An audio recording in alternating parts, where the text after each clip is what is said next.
लौंजी विस क्षेत्र से कांग्रेस और भाजपा प्रत्याशी ने भरा नामांकन पत्र। आगामी विधानसभा चुनाव के लिए नामांकन पत्र जमा करने की कल आखिरी तारीख थी, जिसको मद्देनजर रखते हुए बाकी बचे प्रत्याशियों ने रैली निकालकर अपने अपने नामांकन पत्र दाखिल किए। इसी कड़ी में लौंजी विधानसभा क्षेत्र से 2 बार की विधायक हिना कावरे ने कांग्रेस पार्टी से और भाजपा से राजकुमार कर्राहे ने अपने सैकड़ों समर्थकों के साथ रैली निकाली और एसडीएम कार्यालय पहुंचकर एबी फॉर्म के साथ अपना नामांकन पत्र दाखिल किया। बता दें कि हिना कावरे दिग्विजय सिंह की सरकार में वन और परिवहन मंत्री रहे। लिखीराम कावरे की बेटी है, जिन्होंने 2 बार इस विधानसभा का नेतृत्व संभाला है। इधर भाजपा ने नए नवेले प्रत्याशी राजकुमार कर्राहे पर विश्वास जताते हुए उन्हें टिकट दी और दोनों प्रत्याशी चर्चा में अपनी अपनी जीत का दावा कर रहे हैं।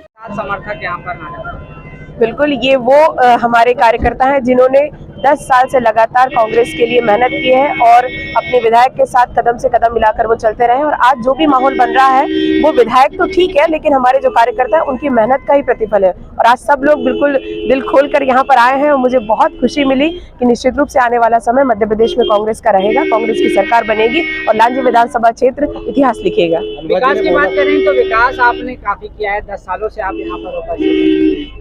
किन मुद्दों के साथ इस बार चुनाव लड़ने की? मैंने अभी अपने मंच से कहा कि विकास, रोड, पुल, पुलिये तो हमने बनाए हैं और आगे भी हम बनाएंगे, लेकिन जो सबसे बड़ी बात मैं मानती हूँ कि लोगों का विश्वास। आज एक जनप्रतिनिधि के ऊपर इतना विश्वास लांजी क्षेत्र के लोगों को है कि हमारे विधायक के पास कोई भी किसी भी परिस्थिति में पहुंचेगा तो वो निश्चित रूप से हमारी बात सुनेंगी और ये विश्वास कि जो हमारे विधायक ने कहा है वो उसे जरूर पूरा करेंगी। ये मेरी सबसे बड़ी उपलब्धि, मैं इस बात को मानती हूँ। और विकास कार्य तो निश्चित रूप से निरंतर गति से चलते रहते हैं और वो आगे भी चलते रहेंगे। सरकार की बात करें तो इस बार कमलनाथ की सरकार बनने पर उत्साहित है आपके?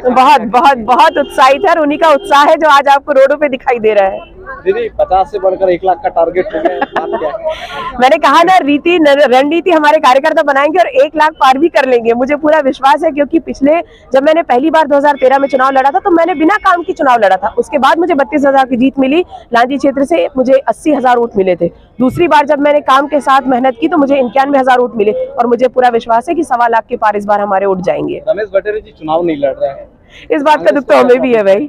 हम भी चाहते थे कि आए मैदान में, हमने तो खुले मंच से उनको ऑफर किया था कि आप आइए, पर वो तारीख पे तारीख देते रह गए और जब लड़ाई की तारीख आई तो मैदान से ही बाहर हो गए। तो इस बात का दुख तो हमें भी है। मैदान में आना चाहिए था, क्योंकि जनप्रतिनिधि की असली पहचान, जनप्रतिनिधि का असली जो आकलन है वो जनता से बढ़िया कोई नहीं कर सकता और जनता का आकलन चुनाव के मैदान के अलावा और कहीं अच्छे से दिखाई नहीं देता। इसलिए मैं चाहती थी कि वो चुनाव लड़े, मैदान में आए और फिर पब्लिक में सामने आए कि कौन कितना जन सेवक है और कौन कितनी मेहनत के साथ जनता की सेवा करता है। भारतीय जनता पार्टी के राष्ट्रीय पार्टी और उनके उम्मीदवार मैदान में है। हाँ, मैं इतना जानती हूँ कि जो माहौल पूरे मध्य प्रदेश में है, क्योंकि भारतीय जनता पार्टी के कार्यकाल को लेकर आज आक्रोश है जनता में। अब ये कांग्रेस के कार्यकर्ताओं के ऊपर डिपेंड करता है कि वो मेहनत करके अपने वोट कितने बढ़ा सकते हैं।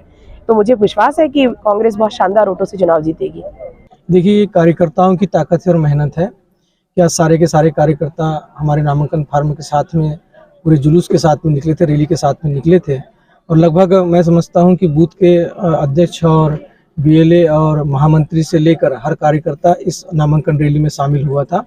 और जो विशाल ये रैली थी, ये दर्शाता है और कार्यकर्ताओं की मेहनत दर्शाती है कि निश्चित तौर से जनता भी इस बार शिवराज सिंह चौहान जी को और भारतीय जनता पार्टी को मत देने के लिए तैयार बैठा हुआ है। तो हम जीतेंगे और ऐतिहासिक जीत हमारी होगी। नहीं, मैं तो शुरू से ही, आज मुझे लगभग 1.25-2 महीने का समय हो चुका है कि पार्टी ने मुझे टिकट दिया है और मैं शुरू से इस बात को हर मंच पर, हर पत्रकार बंधुओं को बोल रहा हूँ कि अंततः जो है बटेरी जी जो है विधायक रहे हैं, पार्टी के 2 बार के जिले के अध्यक्ष रहे हैं। पार्टी में उन्होंने काफ़ी मेहनत किया है, 5 साल तक के तो बहुत काफ़ी मेहनत किया है उन्होंने और पार्टी के कार्यकर्ताओं को एकत्रित रखा है।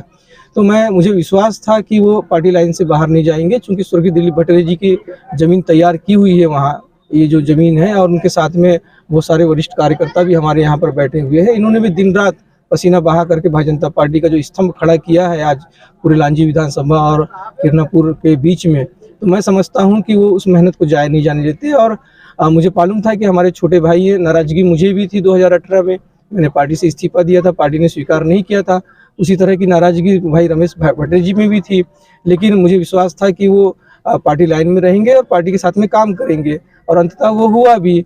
आज मैं उनके परिवार में मिलने के लिए भी गया था और स्वर्गीय दिलीप भट्टे जी की समाधि मैंने पुष्प अर्पण किया है और आशीर्वाद लिया है। और साथ में मैं आज उनके परिवार में गया था, उनकी अम्मा जी से भी मैंने आशीर्वाद लिया है और उन्होंने भी आश्वस्त किया है कि पूरी ताकत के साथ में हम चुनाव में लगेंगे और इस सीट को निकाल के हम दोनों भाई निकाल कर देंगे। जी, इस बार चुनाव के आपके जो विशेष मुद्दे रहेंगे वो क्या क्या रहेंगे? देखिए, मुद्दे बहुत सारे हैं जो कि हम गांव के अंदर में जब जा रहे हैं, पंचायतों के अंदर में जा रहे हैं, तो हम डोर टू डोर संपर्क कर रहे हैं, प्रत्येक परिवार से संपर्क कर रहे हैं।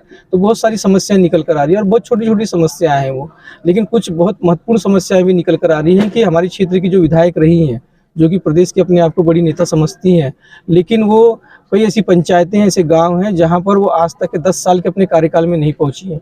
कुछ ऐसी पंचायतें जहां 5 साल का पूरा उनका कार्यकाल निकल गया है और वो नहीं पहुंची हैं, तो वो काफ़ी एंटी इनकम्बेंसी उनके खिलाफ में है और मुझे लगता है कि वो एंटी इनकम्बेंसी उनके खिलाफ जाएगी और हम ऐतिहासिक तरीके से चुनाव जीतेंगे।